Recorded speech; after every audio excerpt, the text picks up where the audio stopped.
Hey,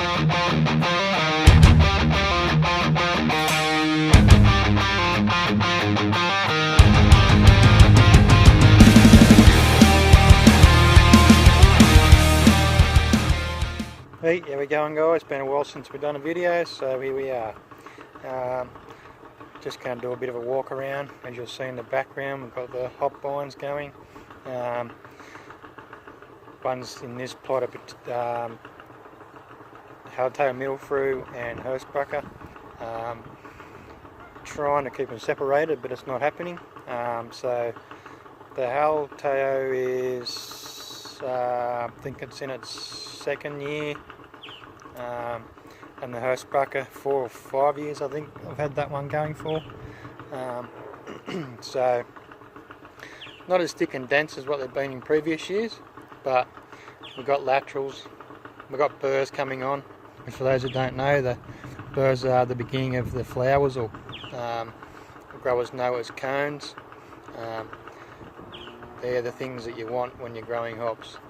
So they're still looking pretty good. We've got a fair bit of the season left to go.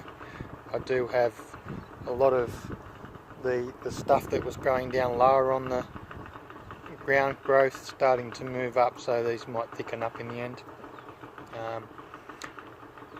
Happy regardless, just getting enough off them to do a couple of brews is good. I've still got flowers in the freezer from last year's crop. Slowly working through those, but I think they're pretty much at the end of it. They don't last long, especially flower form. 3 to 6 months and they're pretty much useless. So that's them two varieties. You can see there, our trampoline trellis. Going across to the other side is also a trampoline trellis, built from a trampoline frame. Does the job. We've changed the core twine that I'm using to a thicker grade. A couple fell down last season, but I was able to get them back up, so almost last the whole season before it broke down, so hence why we've changed it this year. So we had the brew day yesterday. We've done the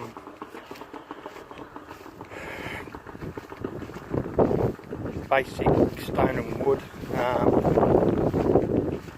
recipe for that one, and yeah, it turned out pretty good. We swapped out the Galaxy to Enigma and Idaho Gem.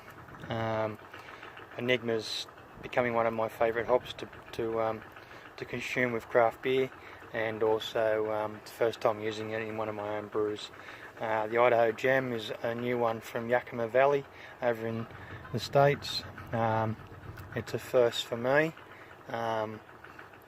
Not tried it in anything yet, so it's virgin grounds there for me with the Idaho Gem. The Enigma being pretty dank, sort of dark, and reminds me a lot of licorice flavours and really dank sort of descriptors. The Idaho Gem, very ripe pineapple, sweet boiled lollies, and ripe red berries. So that's going to be an interesting beer. I think the dankness of the Enigma and the fruitiness of the Idaho Gem will couple well together in a light style pale ale. In particular Pacific ale. So a few other things were switched up in that recipe to sort of balance out the hop flavours. So a few extra malts, specialty malts added to that. So on this side we've got the Pride of Ringwood. That's quite a big setup, that one. There's not much of that Pride of Ringwood getting around. There would be a few home growers that are using it. Apparently it's back on the commercial market next year, so there is a demand for it, and I think some of the some of the commercial suppliers, commercial growers, small hop yards are starting to get back into using the Pride of Ringwood. So that wasn't doing as well as what it's doing this year, last year. So this year we're hoping that we get a fair bit more off the Pride of Ringwood. I like to use it, and yeah, hopefully we can start sharing some of those rhizomes out in the off season.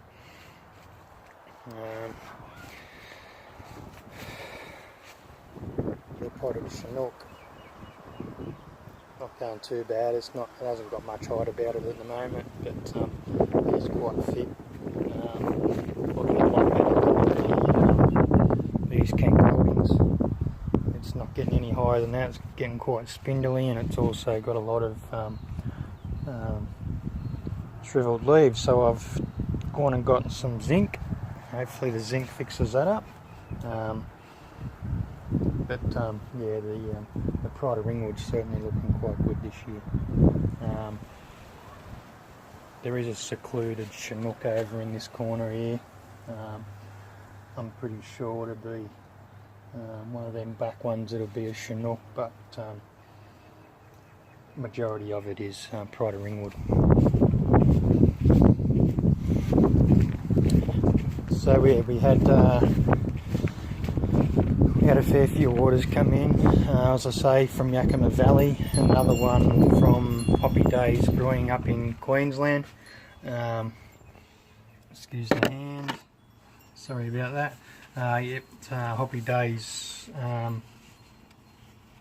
Brewing Supplies up in Virginia, Queensland. They also supplied me a couple of orders, and one of theirs was contained the Enigma, more Cascade, excuse me, and some Simcoe. What came out of the Yakima Valley order, I doubled that one up, so I had the Idaho Gem being the new one. I got experimental grapefruit in again, that was quite popular amongst fellow brewers, and a truckload of hop hash. So there was Centennial, hop hash, Idaho 7 and Comet hop hash. I've packaged them up. They are available on eBay, so no international orders on there, unfortunately. I'm not gotten that far into it, so anyone who's keen to give the Idaho Centennial and the Comet hop hash a go, head on over to eBay and look it up. Basically it's done to sell a name one quick HSV, and yeah, that's about it from me. The brew from yesterday, less than 24 hours, it's bubbling away, it's fermenting, which is a bonus, and the next one's going to be the I think it's called the Zombie Dust IPA, which is the next recipe I'm going to be doing, and I'm going to maybe change those the hops around that are in that main recipe to use some of the experimental grapefruit, and most certainly be putting some of that hop hash in there. The Centennial and Idaho 7 I've had before. I haven't had the Comet, and the Comet, when I first opened that, was very, very dank, very resinous, very black sort of looking stuff. I was quite surprised, so I'm most certainly going to be using that, and we might even throw some Galaxy in that one as well. I haven't looked at that recipe completely to see what sort of hops are used in it, but I think anything I substitute will go well with that grain bill. We are currently brewing all ours on the Ghetto setup, which is just a Rubbermaid Officeworks mash tun that I acquired from Curbside. It was brand new, still in plastic. 20 litre, I think it is. So it's not that big. It can't do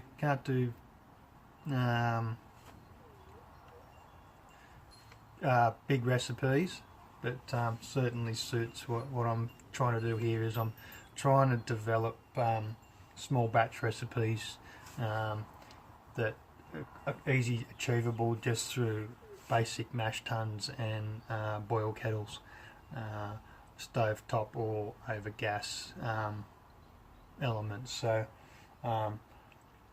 and obviously to highlight certain hops. So once I start to develop some recipes that work well, probably put them together as a kit, and that'll be the next part of the adventure through the Hop Cartel. House of Lupulin, that's starting to take off as well. That'll be the brewing side of it. So we'll have